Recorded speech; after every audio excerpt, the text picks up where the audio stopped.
Get ready for the dictation. 10 seconds. 5 seconds.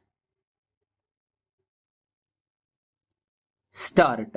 Mr. Chairman, sir, it has not been possible for me to understand the significance of this resolution. The idea of the leader of the opposition seems to be that with reference to what is happening in Parliament, we should also take necessary steps here. If he looks into the number of corporations that we have here and also the boards, I am sure that he will come to the conclusion that such a committee is not necessary. As far as corporations are concerned, we have not only one corporation now, and it has got a very limited activity. I do not think that a stage has arrived where matters have gone out of control. We have constituted some boards. The idea is that they should function as autonomous bodies to a certain extent so that they may not be affected by rules and regulations which apply to administrative departments of government.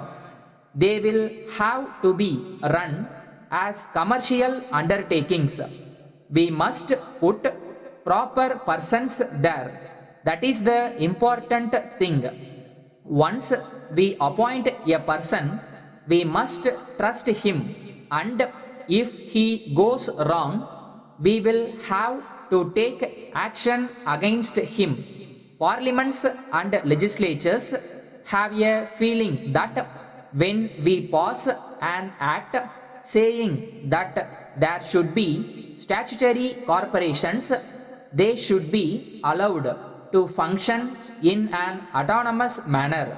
But once a corporation is formed, we always try to interfere in its working. We have commercial undertakings for the purpose of producing results. So, we have to review their working on the basis of the results produced at the end of the year. With reference to these few boards and one corporation, we have got the estimate committee. It makes reports and we consider them. So, there is no necessity to appoint a committee so far as these activities are concerned.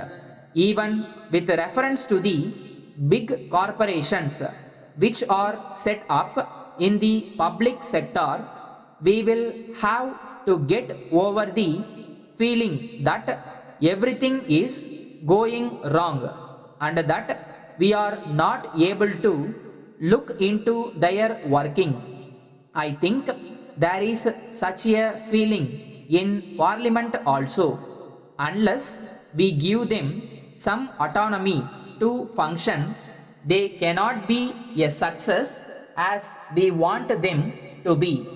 I would submit that if today proper action is not taken in many cases in these corporations, it is on account of the fear of parliamentary questions.